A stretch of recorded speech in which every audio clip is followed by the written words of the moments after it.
8h38, toda terça-feira, um pouquinho antes desse horário. Hoje teve que esperar um pouquinho para entrar no ar conosco, porque tem um caos aqui em São Paulo por causa dessa greve da CPTM. O procurador de Justiça do Ministério Público do Rio, consultor de segurança pública aqui do Jornal Gente da Rádio Bandeirantes, especialista no assunto, que nos ajuda a entender questões que estão relacionadas a essa área tão sensível.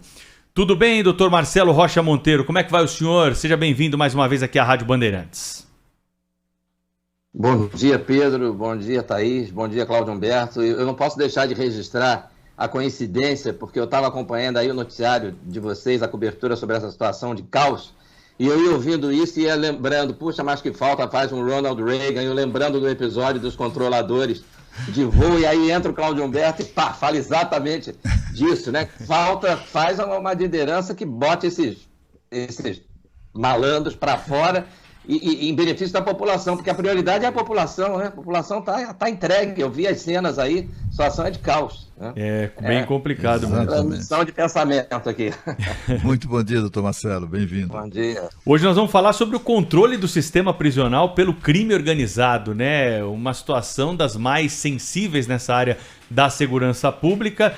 E o doutor Marcelo tem uma experiência aí na área criminal, tem informações, elementos para trazer para a gente.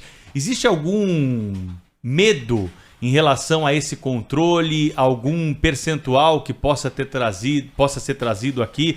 Nos presídios estaduais a situação é diferente dos federais. Qual o paralelo que pode ser feito a respeito dessa questão, hein, doutor Marcelo?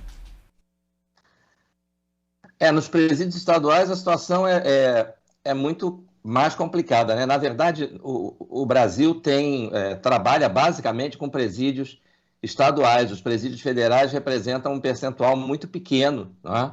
E tem, até por essa razão, tem uma situação um pouco mais confortável.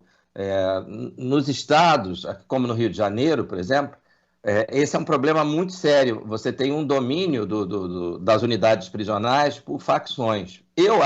Eu entendo, já tive a oportunidade de discutir isso, inclusive dentro da minha instituição, que a política que tem sido adotada em algumas unidades da federação, como o Rio de Janeiro, por exemplo, de dividir as unidades prisionais por facção, é um erro. Tá? Então, aqui no Rio tem presídio para o Comando Vermelho, presídio para o Terceiro Comando, presídio para o ADA. Né? E há uma triagem, né? Quando o sujeito ingressa no sistema prisional, perguntam para ele qual é a sua facção. Né? E aí, de acordo com a resposta, ele vai ser direcionado ao presídio X, ao presídio Y, ao presídio Z. Então, isso facilita, né, a atividade criminosa de dentro do presídio. Né? Essas facções muitas vezes recebem ordem do interior de presídios. E se o sujeito está ali já cercado por aqueles que já eram seus colegas de facção quando ele estava do lado de fora, antes dele ser preso, isso facilita, né, a prática de delitos comandados de dentro. Então, eu acho que aqui é uma situação em que se deve levar em conta, né? É como esse negócio dos transportes que a gente estava vendo aí. A prioridade é a população, né? A prioridade não pode ser o sindicalista, a prioridade tem que ser a população. No sistema prisional, a prioridade tem que ser a população. Né?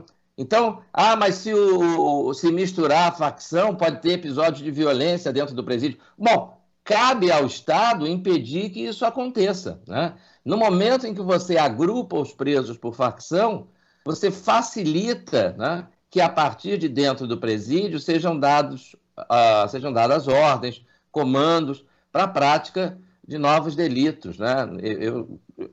Eu já tive um caso em que, foram vários, né, mas eu particularmente tive um em que a advogada ia visitar o chefe da facção dentro do presídio e saía de lá com os nomes, né, das pessoas que ele estava mandando matar. Né? Então, olha, esse mês é para matar o fulano, o Beltrano. Ela saía de lá, acabei tendo que processá-la por participação em homicídio. Né? Então, são muitas situações, muitas medidas, né, que poderiam ser tomadas para evitar esse controle, tanto o controle da unidade prisional pelas facções criminosas, quanto essa facilidade para a transmissão de ordens para a prática de crimes a partir de dentro das penitenciárias, né? Isso é Doutor muito Marcelo, ruim. Diga. doutor Marcelo, me contaram que com isso, assim, as facções criminosas agrupadas nos presídios, né, colocadas, reunidas, né, novamente no presídio, acabam reproduzindo lá dentro a situação de poder que tinham fora. Ou seja, tem lá o chefe do tráfico preso e tem lá a sua guarda privada, digamos assim, dentro do presídio. Isso é fato? Sim, é fato. Há algumas semanas, vocês devem lembrar que houve aquele episódio aqui no Rio de Janeiro, né, da operação no Jacarezinho, em que 20 e poucos traficantes foram mortos depois de receberem a polícia a tiro, executaram um policial com um tiro na cabeça, e aí os policiais, evidentemente, atiraram de volta, né, e mataram 20 e poucos integrantes do Comando Vermelho. E aí, algum tempo depois, no interior de uma das penitenciárias do sistema de Jericinó, né, que é conhecido como Bangu, Bangu 1, Bangu 2, etc., houve uma cerimônia, quer dizer, o líder do Comando Vermelho naquela unidade, tá, fez uma leitura coletiva dos princípios, meu Deus do céu, manual de princípios ou de regras, ou sei lá que nome tem, dessa facção do Comando Vermelho, e ele lia depois disso o nome de cada um dos criminosos mortos na operação, e todos os outros integrantes, em coro, repetiam aquele nome. Agora você imagina, né, uma situação em que se permite uma cerimônia dessas, entre aspas, numa unidade prisional, né, onde você precisa ter disciplina, né? Imagina, porque eles já estão ali inteiramente à vontade, eles estão agindo como se fossem efetivamente os administradores do local, né? E é isso mesmo, quer dizer, você tem o líder, você tem os mais próximos ao líder, os que dão segurança a ele, e os demais vão obedecendo a essa Doutor Marcelo, de comando. as lideranças de facção criminosa que estão em presídios federais, elas têm o controle de todas as conversas com advogados? Isso é permitido pela lei brasileira? É importante fazer esse monitoramento? Você pergunta se existe um controle sobre essas conversas? Se o senhor acredita que é importante esse controle?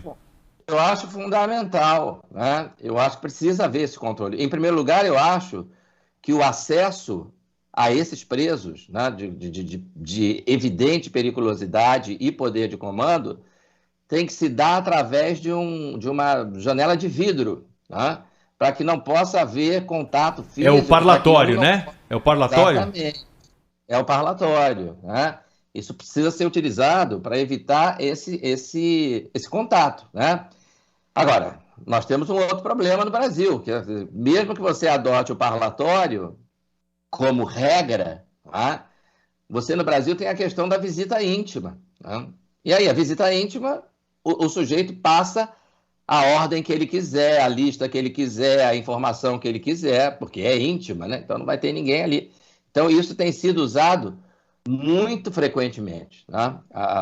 O sujeito diz que tem uma namorada, ou duas, ou três, ou cinco, porque também não tem critério nenhum, tá? Eu quero ver aqui a moça, aqui eu quero ter a visita íntima. E aí ele vai lá e diz, olha, para fazer isso, fazer aquilo outro, matar o fulano, matar o Beltrano, e vamos em frente. Então eu acho que isso precisaria ser revisto, né, para que fosse uma coisa, pelo menos uma coisa mais criteriosa, né? É muito descontrolado, né? Ainda é muito descontrolado. E aí, claro, eu vou ter que, para ser justo, eu tenho que lembrar aqui um pouco que quanto mais precária é a condição da unidade prisional, mais fácil fica esse controle para o crime organizado, né? Porque ele oferece, por exemplo, ele oferece um chinelo para o sujeito que acaba de entrar no sistema, né? E não tem nenhum calçado. Então ele oferece alguma coisa para depois cobrar lealdade, fidelidade, quando o sujeito sair e tal. É preciso também melhorar as condições prisionais, é preciso construir mais presídios, na verdade, né? É possível também melhorar isso com a privatização da administração. Eu tive a oportunidade de conhecer a penitenciária de Ribeirão das Neves, em Minas Gerais, que é a única no Brasil que foi privatizada não só na administração, mas desde a sua construção, né? Ela já foi construída por uma empresa privada, e as condições são excepcionais, né? São muito boas mesmo, né? E os problemas de disciplina ali são muito menores. Então é importante também investir no aperfeiçoamento das condições prisionais, que, como regra no Brasil, são muito ruins. E o crime organizado se aproveita disso para oferecer aos que estão ingressando no sistema carcerário, né, determinadas vantagens, atraí-los para a sua facção. Já é facilitado no Rio de Janeiro, por exemplo, porque o sujeito já tem que declarar. Ele tem que declarar uma facção, e é uma coisa incrível, não sei se vocês sabem disso. Tem preso que não tem facção e tem que inventar que tem, né? Não, eu não sou facção nenhuma. Não, meu filho, você tem que dizer qual é a tua facção, porque a gente tem que botar você em algum presídio. Então, você agora vai ter que dizer que é de alguma facção. Ah, então tá bom, então, sei lá, sou do Comando Vermelho. Aí vai lá, presídio do Comando Vermelho, né?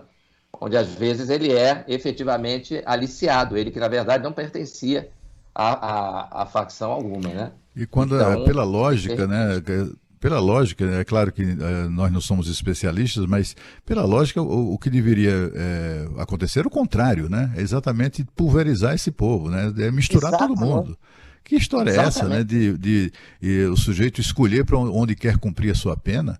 Não, eu sou de tal e tal facção, então vai para lá. E quando não tem facção, ainda ser obrigado a fazer uma opção. Isso mostra a relação promíscua que há mesmo entre o crime organizado e a estrutura do Estado, né, responsável exatamente pela sua tutela. É uma acomodação, né? Porque o dia que eu falei isso na minha instituição, eu falei, mas por que não acaba isso, né? Aí uma colega respondeu, não pode, eles vão se matar uns aos outros. Eu falei, não, mas não é assim, né? Você precisa, então, ter uma segurança efetiva, né, no sistema penitenciário, que os impeça de matarem uns aos outros, né? Agora, é mais cômodo você dizer, não, a gente separa por facção, que aí a gente vai ter menos problema, vai ter menos trabalho, vai ter que ficar menos atento, vai ter que ficar menos vigilante com relação a eventuais episódios de brigas internas, né? Então, é a solução mais fácil, mais cômoda, né? Mas não é de forma alguma aquela que atende melhor ao interesse público, né? Aqui no Rio a gente tem problema de ligação de dentro de presídio, né? Do sujeito fingindo que sequestrou o seu filho, a sua filha, aí tem um lá para imitar a voz de criança e manda você depositar dinheiro. Então é todo um esquema que é facilitado, porque o tráfico não é só tráfico, né? A gente sabe disso. O crime organizado com relação ao parte do tráfico para outros delitos, né? Então, esses golpes, esses falsos sequestros, ou a partir de dentro da cadeia planejar explosão de caixa automático, roubo de veículo, roubo de cargas, que é um negócio seríssimo aqui no Rio de Janeiro. Tivemos um momento tão sério que correu o risco de desabastecimento na cidade, ninguém queria mandar caminhão para cá. E todo mundo sabe, quem fazia toda essa operação eram as facções do tráfico, né, que vão muito além do tráfico, né, e que usam essa organização, inclusive, dentro do sistema prisional, para planejar todo esse tipo de golpe, de crime, né, muito além da venda de entorpecentes. Doutor Marcelo, já que a gente está falando hoje de sistema penitenciário, eu queria perguntar para o senhor sobre, pela experiência que o senhor tem, pelos relatos que chegam ao senhor, qual é hoje a condição de uso de aparelhos celulares dentro do sistema penitenciário no nosso país? Presídios estaduais, presídios federais, porque o que chega de informação é que tem preso usando livremente celular à torta e à direito em todo canto.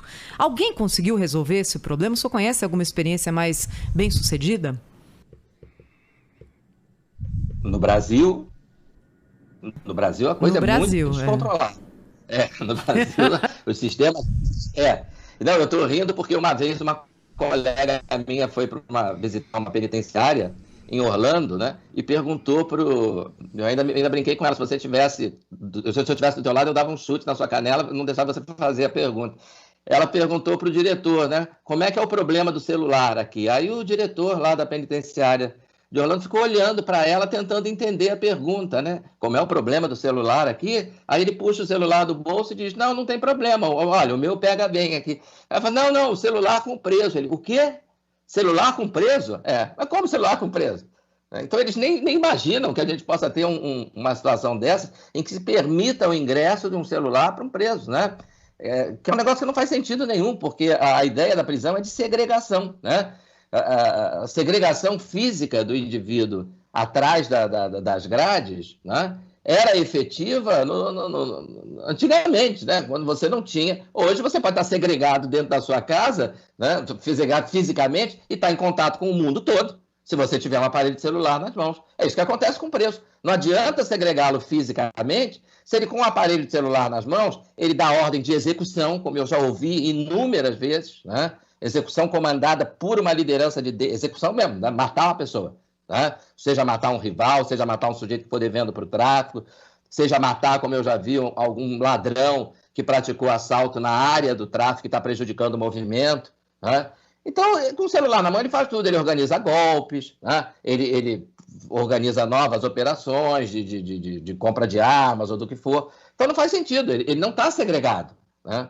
Então, você precisa impedir esse acesso, né, do celular completamente. Você coloca que é o que, nesse episódio dessa minha colega nos Estados Unidos, né, depois de entender o que ela estava perguntando, o diretor da penitenciária lá em Orlando falou, então, por favor, você me acompanha aqui nessa sala. Mostrou para ela uma sala com alguns telefones presos na parede, né, mais ou menos o nosso orelhão, né, e disse, olha, no dia que o detento chega aqui, no primeiro dia, a gente aponta, mostra essa sala para eles e diz, olha, fique à vontade. Você pode ligar desses aparelhos de telefone para quem você quiser. E desde já, fique sabendo do seguinte, tudo vai ser gravado.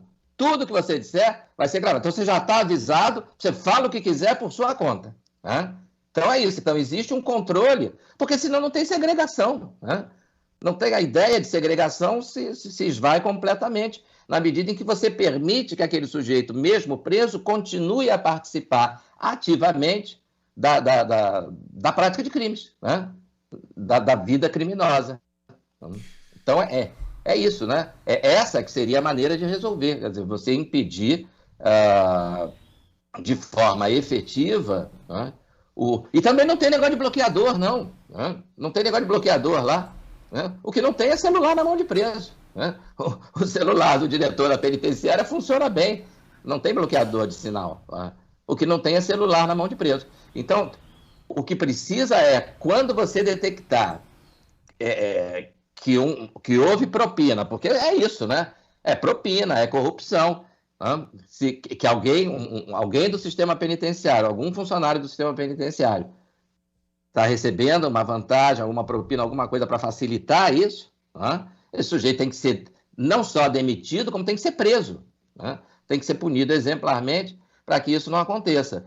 E quando não é um agente do sistema penitenciário, é você impedir que numa visita íntima ou num acesso pelo advogado e tal, acabe se permitir, de alguma maneira, se passando um aparelho celular para as mãos daquele criminoso. No Brasil, isso está muito mal resolvido ainda, nas penitenciárias estaduais. Nas federais, o quadro é um pouco melhor, mas, como eu falei, é muito pequeno, né? O número de presos no sistema penitenciário federal é proporcionalmente muito pequeno, muito menor do que nos sistemas estaduais. Dr. Marcelo Rocha Monteiro participa todas as terças-feiras do Jornal Gente, comentando assuntos da segurança pública. Obrigado pela participação, boa semana para o senhor, até semana que vem. Um abraço para vocês, até semana que vem.